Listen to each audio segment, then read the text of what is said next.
Assalamualaikum Assalamualaikum warahmatullahi warahmatullahi wabarakatuh. wabarakatuh. Izinkan kami memperkenalkan diri. Perkenalkan, nama saya Talita Rahmi Prihandwi. Nama saya Salsabila. Nama saya Izmi Istiqomah. Nama saya Ahmad Fauzan Akbar. Nama saya Fajar Sidik Gunawan. Kami dari kelompok 5 ingin mempresentasikan materi kalimat efektif untuk memenuhi tugas mata kuliah Bahasa Indonesia. Jadi tujuan pembuatan video kali ini adalah untuk memahami kalimat efektif dan mengetahui syarat penggunaan kalimat efektif serta tujuan dan fungsi kalimat efektif beserta unsur, ciri, dan contohnya. Terima kasih.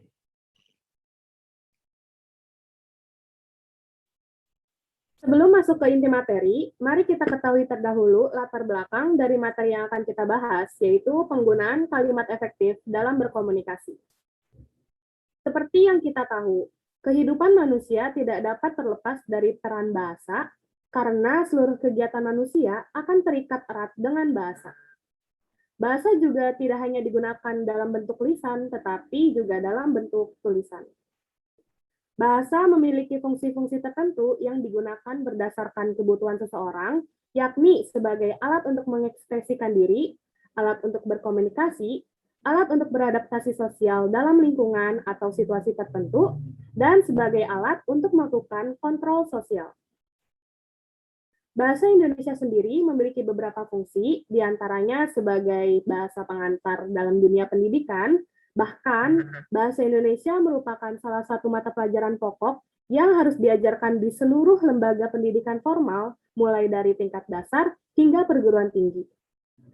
Kemendikbud pada tahun 2013 menyatakan bahwa media komunikasi yang paling efektif adalah bahasa. Namun, tidak semua penggunaan bahasa dapat menghasilkan komunikasi yang efektif, karena komunikasi yang efektif hanya dapat dilakukan bila ada satu kepahaman antara komunikator dan komunikan yang merupakan tuntutan dalam komunikasi efektif.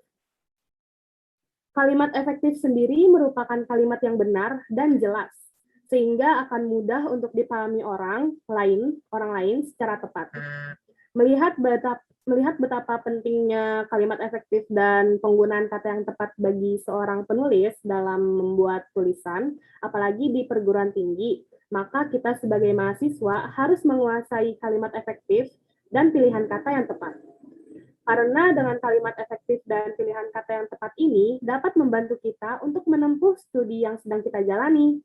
Dan yang terakhir, seperti yang sudah kita ketahui, bahwa dalam proses belajar mengajar, sebuah informasi akan lebih mudah diterima orang lain apabila diungkapkan dalam bentuk kalimat yang menggunakan kata-kata yang tepat.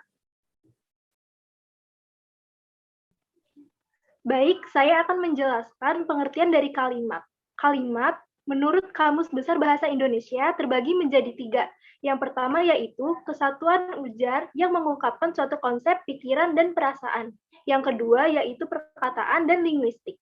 Yang ketiga yaitu satuan bahasanya secara relatif, berdiri sendiri, mempunyai pola intonasi final, dan secara aktual maupun potensial terdiri atas klausa.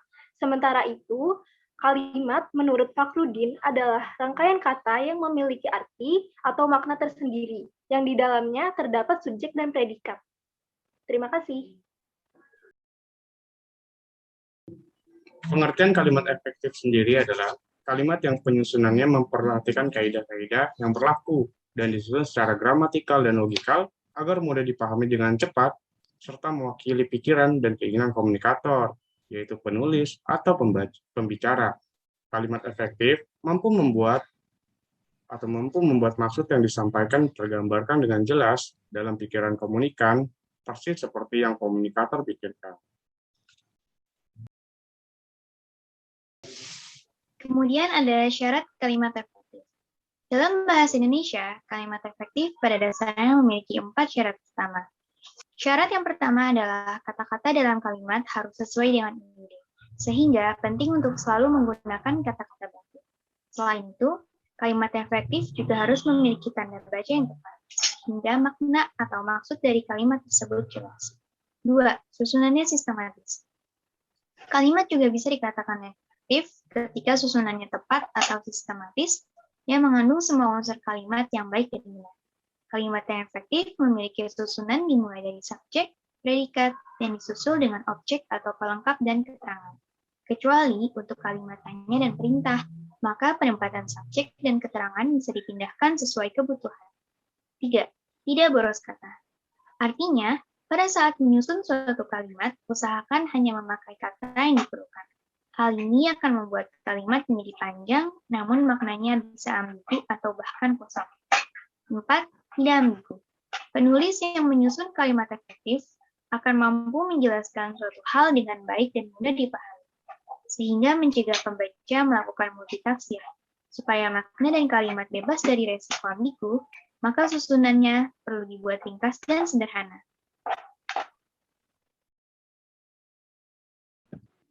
Tujuan dan fungsi kalimat efektif. Menurut Parera, kalimat efektif merupakan bentuk kalimat yang dapat memaparkan kembali isi, ide, atau gagasan yang terdapat pada kalimat secara tepat dan sesuai. Sehingga dalam pemaparan tersebut dapat dikatakan bahwa fungsi dan tujuan dari penulisan kalimat efektif ini adalah untuk memberikan pemahaman akan pesan yang terkandung agar dapat tersampaikan dengan baik dan benar. Selanjutnya yang akan kita bahas ada unsur kalimat efektif.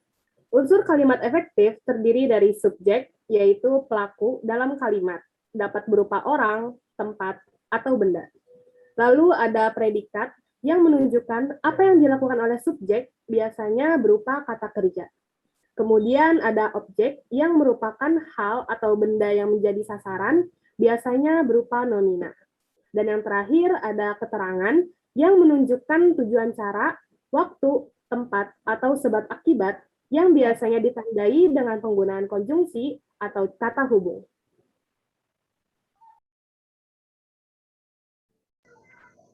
Kemudian ada ciri kalimat efektif. Dijelaskan menurut Wijayanti, terdapat 11 ciri yang dapat menyatakan bahwa sebuah kalimat bersifat efektif. Ciri-ciri tersebut yaitu 1. Kesatuan gagasan. Hanya terdapat satu ide atau gagasan di dalam paragraf yang membuktikan bahwa kesatuan paragraf tersebut telah terpenuhi. 2. Ide atau gagasan harus memiliki keselarasan dengan struktur kalimat. Ada beberapa hal pula yang harus turut diperhatikan dalam menjadikan kalimat agar memiliki kesepadanan. Hal-hal tersebut yaitu: pertama, terdapat subjek dan predikat yang tepat pada kalimat. Ketepatan subjek dan predikat ini dapat membantu supaya pesan dapat tersampaikan dengan baik. Kedua, letak kata depan tidak pada depan subjek. Ketiga, tidak ada subjek yang ganda yang dapat menimbulkan ambigu banyak makna. Kemudian, ciri yang ketiga ada kesejajaran, atau dapat disebut juga sebagai keparalelan yang berarti adanya persamaan arti atau makna. Ciri yang keempat ada kehematan, yaitu memperhatikan kalimat supaya tidak menggunakan kata-kata yang tidak dibutuhkan dengan cara menghindari pengulangan subjek dan kata yang memiliki sinonim. Ciri yang kelima ada kelogisan. Kalimat dapat dikatakan efektif apabila dapat diterima oleh logika. Keenam ada kecermatan, menulis kalimat dengan tepat dalam diksi yang sesuai. Ketujuh ada kebervariasian, yaitu menggunakan kata yang beragam. Kedelapan ada ketegasan, yaitu menonjolkan penekanan pada ide dan gagasan kalimat. Kesembilan ada ketepatan, menggunakan diksi yang tepat supaya tidak memiliki makna ganda. Kesepuluh ada kebenaran struktur, terkandung kesesuaian struktur bahasa Indonesia. Terakhir ada keringkasan, menggunakan kata sebagai bentuk yang lebih singkat dibandingkan dengan kelompok kata sebagai bentuk yang lebih panjang.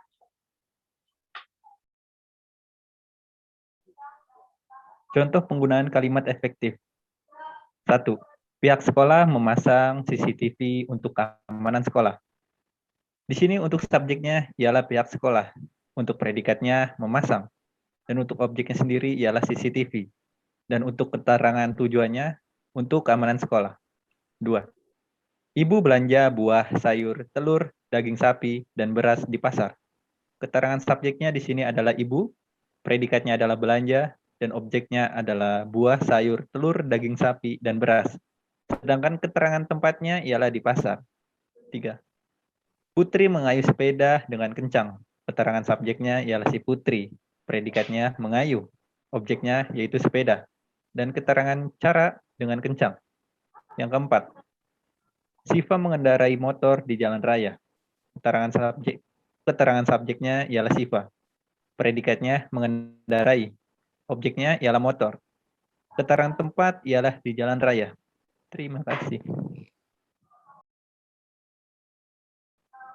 Kesimpulan dari teman-teman yang sudah menjelaskan semuanya adalah, selain kalimat efektif adalah kalimat yang memperhatikan kaidah dan disusun dengan logis agar mudah dipahami oleh komunikan, syarat kalimat efektif sendiri juga pada dasarnya ada 4 syarat utama, yaitu susunannya sistematis, kalimatnya efektif, memiliki susunan dimulai dari subjek, predikat, dan disusul dengan objek atau pelengkap dan keterangan. Syarat yang terakhir, yaitu penulis yang menyusun kalimat efektif akan mampu menjelaskan suatu hal dengan baik dan mudah dipahami. Tujuan atau fungsi kalimat efektif adalah bentuk kalimat yang dapat memaparkan kembali ide, isi, atau gagasan yang terdapat pada kalimat secara tepat dan sesuai. Sehingga pemaparan tersebut dapat dikatakan bahwa fungsi dan tujuan dari penulisan kalimat efektif ini adalah untuk memberikan pemahaman akan pesan yang terkandung agar dapat tersampaikan dengan baik. Unsur kalimat efektifnya terdiri atas S, P, O, dan K. Subjek, predikat, objek, dan keterangan. Terdapat 11 ciri yang dapat menyatakan bahwa sebuah kalimat bersifat efektif apabila kesatuan gagasan, sepadan, sejajar, hemat, logis, cermat, variasi, tegas, tepat, kebenaran struktur, dan keringkasan. Ada beberapa hal pula yang harus turut diperhatikan dalam menjadikan kalimat agar memiliki kesepadanan hal-hal tersebut, yaitu terdapat subjek dan predikat yang tepat pada kalimat. Letak kata depan tidak pada subjek dan tidak ada subjek yang ganda yang dapat menimbulkan banyak makna atau ambigu. Baik, sekian dari kelompok kami. Kurang lebihnya mohon maaf. Wassalamualaikum warahmatullahi Assalamualaikum wabarakatuh. warahmatullahi wabarakatuh.